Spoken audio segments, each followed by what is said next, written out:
Good morning class 4 students. हम लोग आज ग्रामर का जो व्याकरण है, व्याकरण का चैप्टर नंबर 7 सर्वनाम लेसन स्टार्ट करेंगे। ठीक है, तो आज हम सर्वनाम लेसन, सर्वनाम है चैप्टर 7, पेज नंबर है 29 पेज नंबर सर्वनाम। पहले यहाँ देखते हैं, चित्र को देखिए और समझिए। यहाँ देखो एक पिक्चर दिया हुआ है जो जहाँ पर दो बच्चे हैं, दोनों बच्चे स्कूल की ओर जा रहे हैं। नेक्स्ट पिक्चर में है एक लड़की जो बैग लेकर या स्कूल ड्रेस में पूरा का पूरा तैयार होकर वो भी स्कूल में जा रही है। और दूसरा है एक लड़का जिसका नाम है नरेश, वो भी कक्षा स्कूल में जा रहा है। तो देखते हैं क्या लिखा है। फर्स्ट पॉइंट है, श्वेता विद्यालय जाती है। जो लड़की का नाम है वो है, उसका नाम है श्वेता। तो श्वेता कहाँ जा रही है? विद्यालय जा रही है। नेक्स्ट है, श्वेता कक्षा 3 में पढ़ती है। मतलब श्वेता कौन से क्लास में पढ़ती है? कक्षा क्लास 3 में। ये श्वेता के बारे में ही बोला जा रहा है। क्या श्वेता स्कूल जा रही है या विद्यालय जा रही है? और श्वेता कक्षा 3 में पढ़ती है। नेक्स्ट है, श्वेता के साथ नरेश भी है। श्वेता के साथ क्या है? नरेश भी है। यहाँ कितनी बार श्वेता है? देखो 3 बार हो गया है श्वेता। तो श्वेता विद्यालय जा रही है। नेक्स्ट है, श्वेता कक्षा 3 में पढ़ती है। नेक्स्ट है, श्वेता के साथ नरेश भी जा रहा है। नेक्स्ट, नरेश कक्षा 2 में पढ़ता है। श्वेता के साथ नरेश जो जा रहा है वो कौन सी कक्षा में पढ़ता है? कक्षा 2 में, यानी सेकंड स्टैंडर्ड में पढ़ते हैं। ठीक है, तो यहाँ पर श्वेता भी 2-3 बार उच्चारण किया गया है और नरेश भी 1 से ज़्यादा बार उच्चारण किया गया है। श्वेता नेक्स्ट है, देखो श्वेता विद्यालय जाती है और वह कक्षा 3 में पढ़ती है। तो फर्स्ट सेंटेंस में श्वेता विद्यालय जाती है, तो हमें पता चलेगा कि किसके बारे में बोला जा रहा है? श्वेता के बारे में बोला जा रहा है। श्वेता विद्यालय जाती है और वह कक्षा 3 में पढ़ती है, तो वह किसको डेडिकेट किया गया है? श्वेता की ओर इंगित किया गया है। श्वेता कौन से कक्षा में पढ़ती है? कक्षा 3 में। पहले एक बार सेंटेंस में श्वेता या नरेश जिस किसी का भी हम नाम बोल दे, उसके बाद उस नाम की जगह जो वर्ड यूज किया जा रहा है वह, ठीक है, ध्यान दो, जो नाम की जगह नाम है संज्ञा, संज्ञा की जगह जो वर्ड यूज किया जा रहा है उसे ही बोला जाता है क्या? सर्वनाम। जैसे देखो इसका डेफिनेशन, सर्वनाम क्या है? संज्ञा के स्थान पर प्रयोग में आने वाले शब्द को सर्वनाम कहते हैं। ठीक है, तो संज्ञा क्या है? संज्ञा है किसी स्थान, वस्तु या व्यक्ति के नाम को संज्ञा बोला जाता है और उस नाम की जगह जो शब्द उच्चारण करते हैं हम, जैसे वह, उसके, वो, यह, उससे ही सर्वनाम बोला जाता है। ठीक है, तो यहाँ क्या देखो, ये क्या बोल रहे हैं? ये क्या है? ये बोर्ड। ठीक है, बोर्ड। ये बोर्ड का कलर कैसा है? सफेद है। बोर्ड सफेद है। ठीक है, ये बोर्ड के बारे में बोला गया। ये क्या है? ये है संज्ञा। तो अभी इस बोर्ड, अभी फिर से हम लिखेंगे, ये बोर्ड एक छोटा बोर्ड है। ठीक है,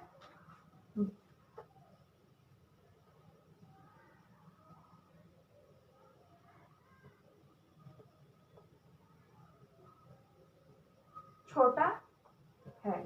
तो एक ही में, एक ही जगह बार बार हम बोर्ड, बोर्ड है संज्ञा, तो बार बार एक ही संज्ञा का हम इस्तेमाल किए हैं। तो एक ही संज्ञा अगर बार बार इस्तेमाल करेंगे तो वो सुनने में भी अच्छा नहीं लगता है। ठीक है, तो हम क्या करते हैं, एक बार बोर्ड लिख लिए तो दूसरी बार जो हम, जहां हम बोर्ड लिखेंगे उस जगह हम कोई दूसरा वर्ड यूज कर सकते हैं। तो वो जो दूसरा हम जो वर्ड यूज करेंगे उसी को बोला जाता है, या प्रयोग करते हैं उसी को बोला जाता है क्या? सर्वनाम।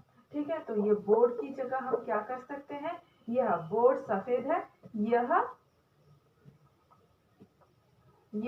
यह मतलब भी ये बोर्ड के लिए ही बोला गया है, तो यह सफेद है, तो सॉरी छोटा है, तो दोनों का मीनिंग ही एक ही आता है, तो इसे ही बोला जाता है सर्वनाम। ठीक है, संज्ञा के स्थान पर प्रयोग में आने वाले शब्द को सर्वनाम कहते हैं। तो ये डेफिनेशन तुम लोगों को याद करना है ठीक से। ठीक है, अगर पूछा जाएगा तो कि सर्वनाम किसे कहते हैं, तो आंसर क्या होगा, ये संज्ञा के स्थान पर प्रयोग में आने वाले शब्द को सर्वनाम कहते हैं।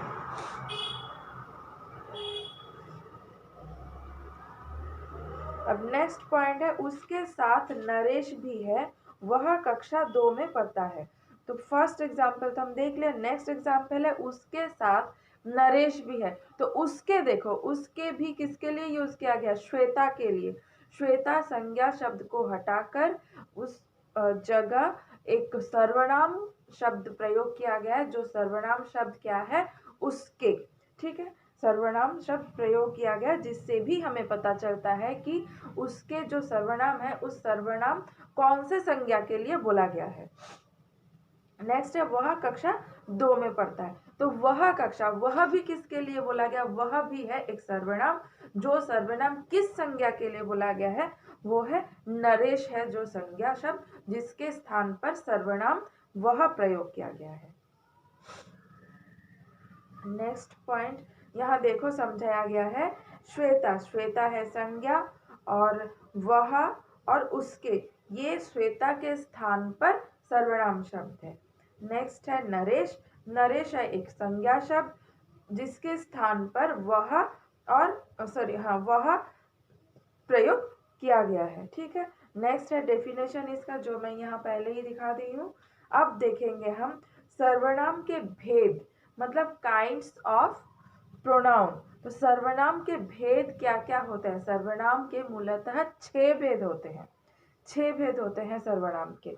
ठीक है, वो क्या क्या है देखो, तो हम सर्वनाम क्या है सॉरी, सर्वनाम क्या है वो जान चुके हैं। संज्ञा के स्थान पर जो सर्वनाम, जो शब्द का प्रयोग किया जाता है वो है सर्वनाम। तो सर्वनाम शब्द क्या क्या होता है, सर्वनाम शब्द होता है जैसे वह, उसके, वे, हम, आप, तुम, यह, वह, ये सभी शब्द होता है सर्वनाम। तो अब है सर्वनाम का 6 भेद। सर्वनाम का 6 भेद होता है। पुरुषवाचक सर्वनाम, पहला है पुरुषवाचक, पुरुषवाचक सर्वनाम। पुरुषवाचक सर्वनाम निश्चयवाचक सर्वनाम, अनिश्चयवाचक सर्वनाम, संबंधवाचक सर्वनाम, प्रश्नवाचक सर्वनाम, निश्चयवाचक सर्वनाम। ठीक है, एक है अनिश्चयवाचक और दूसरा है निश्चयवाचक। तो पहला क्या है, पहला है पुरुषवाचक सर्वनाम। तो हम देखते हैं पुरुषवाचक सर्वनाम क्या है। पुरुषवाचक सर्वनाम वो है जिससे किसी व्यक्ति का बोध हो, किसी व्यक्ति, इंसान या मनुष्य का बोध हो, जहाँ हम समझ सकेंगे कि कहीं पर कोई मनुष्य समझ में आ रहा है, जैसे कि जैसे हम मैं बोल रही हूँ, हम, मैं, हम, आप, वे, इससे हमें क्या पता चल रहा है कि किसी मनुष्य के बारे में बोला जा रहा है। तो जहाँ पर ये शब्द यूज किया जाता है, तो ये जो सर्वनाम शब्द यूज किया जाता है वही होता है पुरुषवाचक सर्वनाम। पुरुष मतलब भी इंसान होता है, ह्यूमन बींग्स होता है, मनुष्य होता है। तो जहाँ वे, आप, हम, मैं, तुम, इस तरह का सर्वनाम प्रयोग किया जाता है, वहाँ हम समझेंगे वो पुरुषवाचक सर्वनाम होता है। ठीक है, नेक्स्ट है निश्चयवाचक सर्वनाम। निश्चय, निश्चय मतलब क्या होता है, जो किसी व्यक्ति या वस्तु की ओर संकेत करता है, व्यक्ति या वस्तु की ओर संकेत करता है, जैसे यह, ये, वह, वे आदि। व्यक्ति या वस्तु, वस्तु मतलब होता है कोई चीज और व्यक्ति मतलब होता है कोई इंसान। ठीक है, जैसे यहाँ पर है जैसे एग्जाम्पल है, यह, यह कैसे, ये जो पेन है, ये नहीं, यह पेन है, यह क्या है, यह एक पेन है, ठीक है। तो यह मेज पर रखो, ठीक है, इससे लिखो। तो यह, ये, इससे, ये क्या है, ये है सर्वनाम। ये क्या सर्वनाम है, निश्चयवाचक सर्वनाम, ठीक है। तो इसे बोला जाता है निश्चयवाचक सर्वनाम। जैसे यह, ये, वह, वे, वह या वे, मतलब वह क्या है, वह एक कुत्ता है, वह क्या है, वह एक चेयर है, वह क्या है, वह एक फैन है। तो वह जो जहाँ सुनाई देगा वो होता है निश्चयवाचक सर्वनाम। नेक्स्ट है अनिश्चयवाचक सर्वनाम। अनिश्चयवाचक सर्वनाम क्या होता है, जो किसी निश्चित व्यक्ति, वस्तु या प्राणी का बोध नहीं कराते हैं। जहाँ हमें किसी वस्तु या प्राणी का बोध हमें समझ में नहीं आता है, ठीक है, कि जैसे एग्जाम्पल है कोई, कुछ, किसी आदि, कोई, कुछ, वहाँ क्या है, कोई होगा। तो कोई मतलब हम क्या समझेंगे कि वो इंसान भी हो सकता है, कोई वस्तु भी हो सकता है, तो कोई होगा। हमें तो पता नहीं है कि वहाँ पेड़ पौधा है या कोई मनुष्य है या कोई बच्चा है या कोई भी हो, हमें नहीं पता। ऐसा हम अगर बोल देंगे कि हाँ होगा, वहाँ पर वो लड़का होगा या कोई बच्चा होगा, तो इससे हमें पता चल जाएगा वो कि इंसान के बारे में बोला जा रहा है, तो वो क्या है, पुरुषवाचक सर्वनाम, वो होगा पुरुषवाचक सर्वनाम। लेकिन कोई होगा, हम अगर जाके देख सकते हैं कि वहाँ एक पेड़ या पौधा है, तो हमें पता नहीं है, लेकिन हम जाके देखें कुछ और है, तो उसे क्या बोला जाता है, हमें डाउट में जहाँ रहते हैं उसे क्या बोला जाता, कौन सा सर्वनाम बोला जाता है, अनिश्चयवाचक सर्वनाम। मतलब जहाँ हमें कुछ पता नहीं चलता है कि वो क्या है, कि कुछ दो, क्या दो, किताब दो या टेबल दो या बुक दो या खाना दो, कुछ भी नहीं पता चल रहा है, कुछ बोला जा रहा है, इसीलिए वो है अनिश्चयवाचक सर्वनाम। किसी, किसी के लिए, आप किसके लिए इंतजार कर रहे हो, किसी के लिए, तो किसी के लिए किसके लिए वो भी नहीं पता चल रहा है, इसीलिए है ये अनिश्चयवाचक सर्वनाम, ठीक है। नेक्स्ट है फोर्थ में संबंधवाचक सर्वनाम। यहाँ संबंधवाचक सर्वनाम क्या होता है, जो दो वाक्यों को जोड़कर उनका संबंध बनाते हैं, जैसे, जैसा, वैसा, जो, सो आदि। दो वाक्यों को जोड़कर, वाक्य मतलब सेंटेंस, दो वाक्यों को जोड़कर उसका दो वाक्यों को जोड़कर संबंध बनाते हैं। मतलब दो वाक्य एक साथ जुड़ा जाता है, इसके साथ उस वाक्य का रिलेशन हो, उसे बोला जाता है सर्वनाम, संबंधवाचक सर्वनाम, ठीक है। तो जैसे एक कहावत लो, जैसा करोगे वैसा भरोगे, ठीक है। जैसा करोगे मतलब क्या है, एक सेंटेंस है, जैसा करोगे मतलब तुम जो कर रहे हो, और वैसा भरोगे, तो जो करोगे उस काम के ऊपर डिपेंड होके वैसा ही तुम फल पाओगे, ठीक है। तो इसीलिए वैसा, जैसा करोगे वैसा भरोगे। फिर और भी एग्जाम्पल ले सकते हैं, ये कैसा है, ये बहुत अच्छा है, जैसा कि वो भी अच्छा था, जैसा कि वो भी अच्छा था। तो जैसा बोला जा रहा है, वो जैसा अच्छा था ये भी वैसा ही अच्छा है। तो दोनों को क्या करा जा रहा है, दोनों का संबंध, वाक्य में संबंध को मिलाया जा रहा है, तो वहीं पे बोलते हैं ये है संबंधवाचक सर्वनाम, ठीक है। अब नेक्स्ट है फिफ्थ सर्वनाम है प्रश्नवाचक सर्वनाम। प्रश्नवाचक सर्वनाम, प्रश्न मतलब क्या होता है, प्रश्न मतलब क्वेश्चन होता है, क्वेश्चन, जहाँ पर कुछ हमें प्रश्न का बोध सुनाई दे उसे बोला जाता है प्रश्नवाचक सर्वनाम।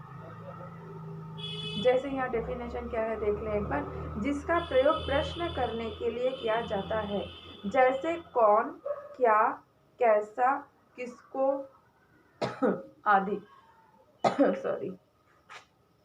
जैसे हम अगर किसी को पूछ सकते हैं, तुम लोगों को पूछ सकते हैं कि तुम्हारा नाम क्या है, ये जो क्या शब्द है ये है प्रश्नवाचक, जहाँ पर हमें पता चलेगा कि कोई कुछ पूछ रहा है या कहीं प्रश्न देखा जा रहा है, वो होता है प्रश्नवाचक सर्वनाम। मैं यहाँ क्या कर रही हूँ, पढ़ा रही हूँ, वो है क्या, क्या है प्रश्नवाचक सर्वनाम। तुम लोग क्या कर रहे हो, तुम लोग पढ़ रहे हो, ये है प्रश्नवाचक सर्वनाम। तुम लोग किसके साथ पढ़ रहे हो, ये किसके, ये है प्रश्नवाचक सर्वनाम। किससे, किसके या किससे पता चल रहा है कि क्या, व्हाट, तो वही होता है प्रश्नवाचक सर्वनाम। ठीक है। जैसे अगर हम पूछ सकते हैं कि तुम क्या खाना खाए हो, तो क्या है प्रश्नवाचक। तुम कहाँ गए थे, कहाँ, तो कहाँ गए थे वो है प्रश्नवाचक सर्वनाम। तुम कैसे खेले हो या कैसे हो। ठीक है। तुम बोल सकते हो मैं अच्छा हूँ या अच्छा खेल रहा था। तो ये कैसे, कैसा, क्या, क्यों, ये सब है प्रश्नवाचक सर्वनाम। ठीक है। अब नेक्स्ट है निश्चयवाचक सर्वनाम। निश्चय, निश्चय है अनिश्चय का ऑपोजिट। जैसे देखो, जिससे निज या अपने का बोध हो। जैसे अपना, जैसे अपना, अपने, आप, स्वयं आदि। निश्चय, सॉरी निश्चय नहीं, ये निजवाचक है, निजवाचक, निजवाचक। ठीक है। लास्ट वन क्या है, लास्ट वन है निजवाचक। निज, निज मतलब क्या है, निज है अपना, निज मतलब है अपना, निज मतलब जैसे तुम पढ़ाई कर रहे हो, क्या देख के पढ़ाई कर रहे हो, किताब देख के पढ़ाई कर रहे हो। तो किसका किताब है वो, मेरा किताब है वो, मेरा, जो मेरा, समझ में आ रहा है या समझा रहे हो, मेरा, ये क्या है, ये बोर्ड है। किसका बोर्ड है, मेरा बोर्ड है। तो ये मेरा अपना समझ में आ रहा है, जो जहाँ पर अपना समझ में आता है वो होता है निजवाचक सर्वनाम। ठीक है। निजवाचक, निज मतलब अपना या स्वयं। तुम कैसे पढ़ाई कर रहे हो, स्वयं पढ़ाई कर रहा हूँ, मतलब तुम अपने आप पढ़ाई कर रहे हो। ठीक है। तुम कैसे स्कूल गए थे, अपने आप स्कूल गया था। तो मतलब तुम अपने आप, एकदम एकदम तुम्हारा जो अपना सुनाई देता है या समझ में आता है वो होता है निजवाचक सर्वनाम। तो क्या क्या है सर्वनाम के 6 भेद, पुरुषवाचक सर्वनाम, निश्चयवाचक सर्वनाम, अनिश्चयवाचक सर्वनाम, संबंधवाचक सर्वनाम, प्रश्नवाचक सर्वनाम और निजवाचक सर्वनाम। ठीक है।